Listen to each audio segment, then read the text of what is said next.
Morning, morning, morning. Good morning. Good morning to you. Joining us this morning as we talk on a wide-ranging set of stuff this morning is Brittany Brathwaite, who is the immediate past president of HRMAB. Brittany, good morning to you. Good to see you again.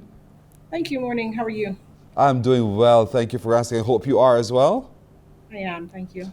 Good. Now listen, Brittany, one of the commitments any employer makes to its employees is to provide a safe place of work.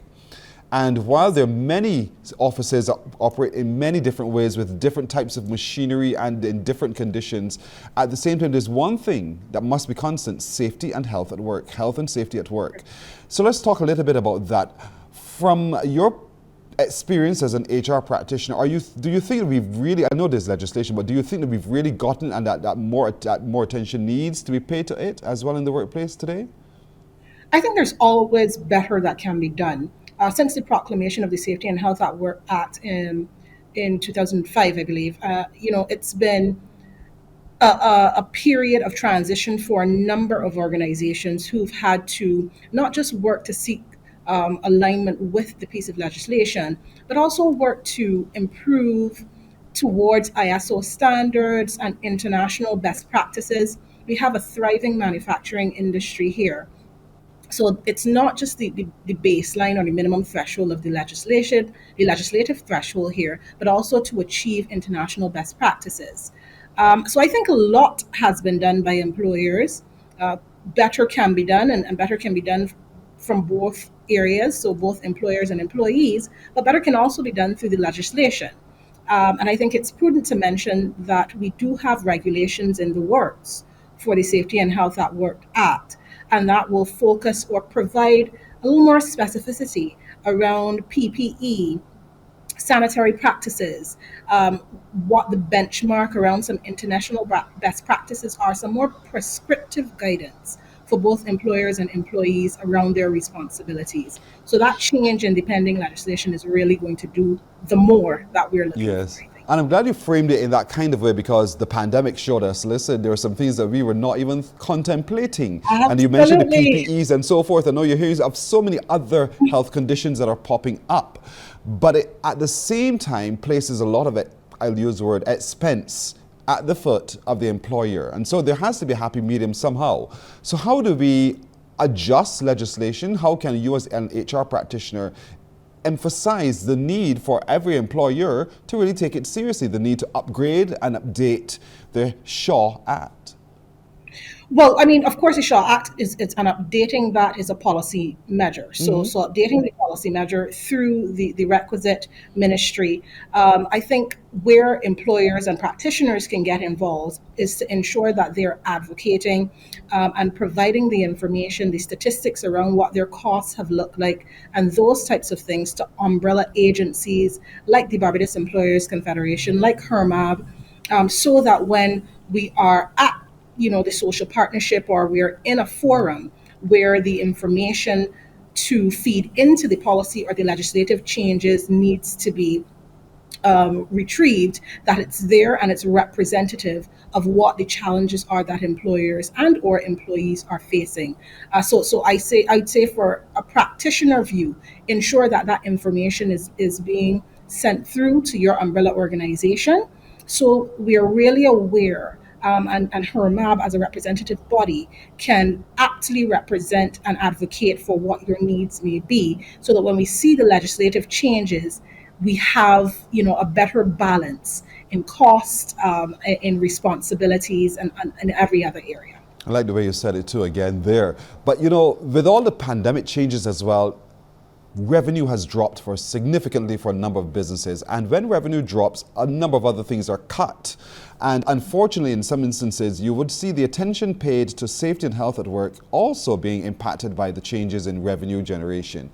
So I would like you to share some information with employers why it's critical not to turn a blind eye to ensuring that the environment at work is safe and healthy.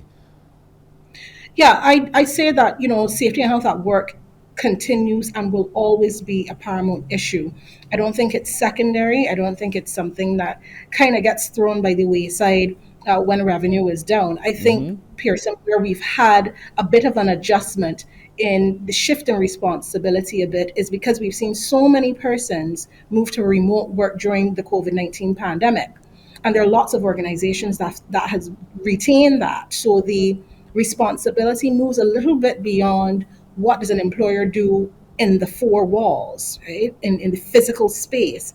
And how does the employer responsibility reach out of that space to ensure at-home setups are ergonomic?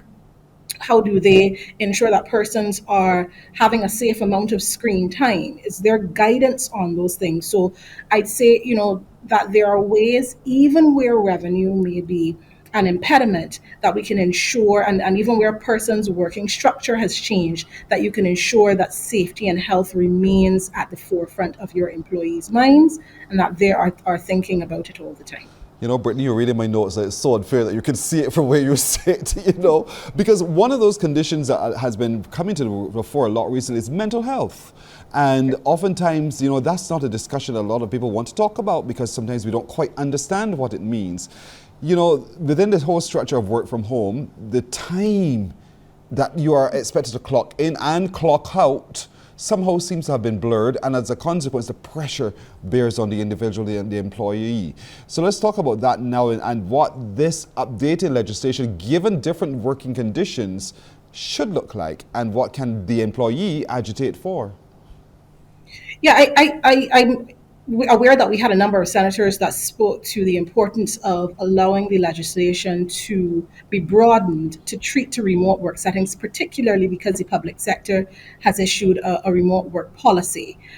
So I'm not sure what the final piece of legislation will look like, but what I can say is it should certainly consider a framework for what decent work as a larger principle and what safe work looks like.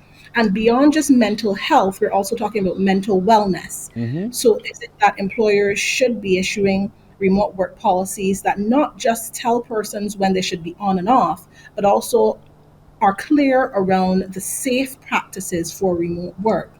I can say personally, when we shifted to remote work, just naturally, my biorhythm is somebody who functions earlier in the morning. So I found myself turning at like 5 or 4 and I'd start working. But then I'd still be working at like 7 or 8 at night. And it wasn't because an employer had said that was required of me.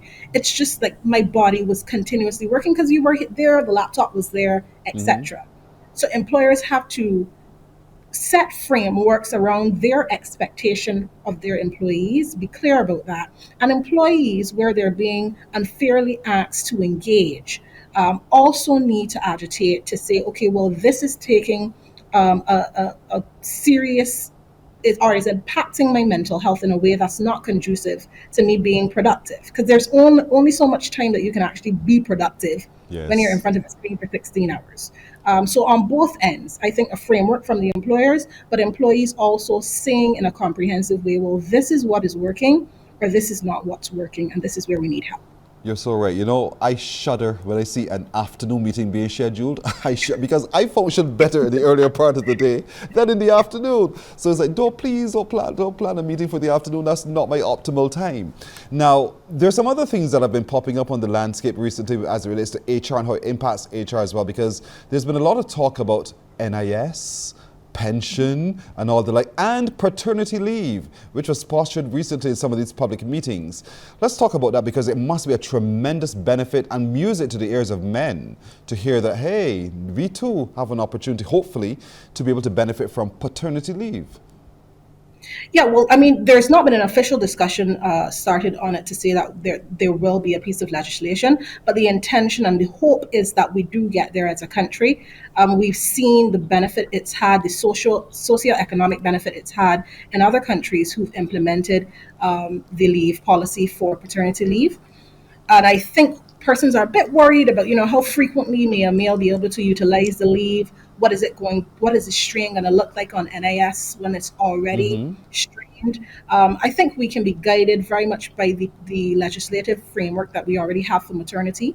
There are lots of restrictions around how persons can engage with the NIS and the leave periods and how they're guided, the number of periods that can be engaged during one tenure with an employee.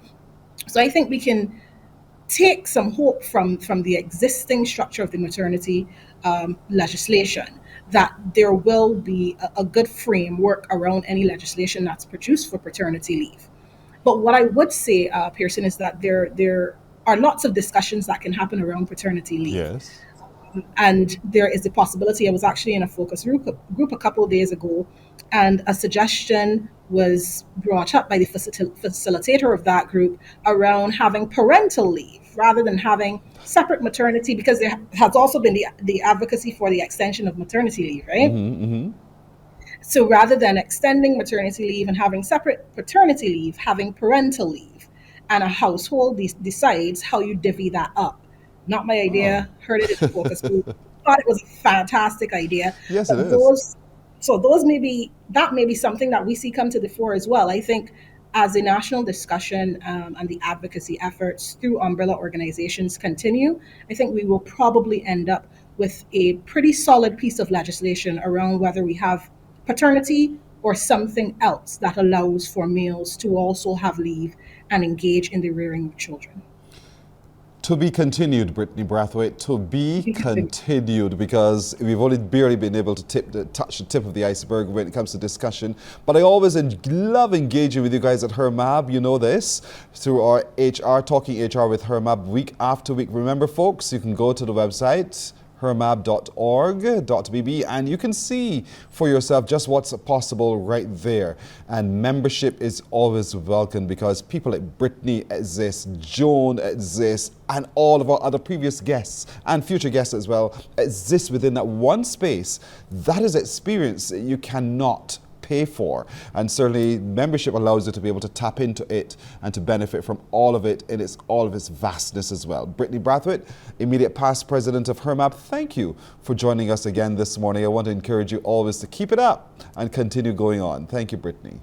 Thank you. Always good to see her. We're going to take a break here on Morning Barbados, and we're coming back in just a moment. Morning, morning, morning. Good morning.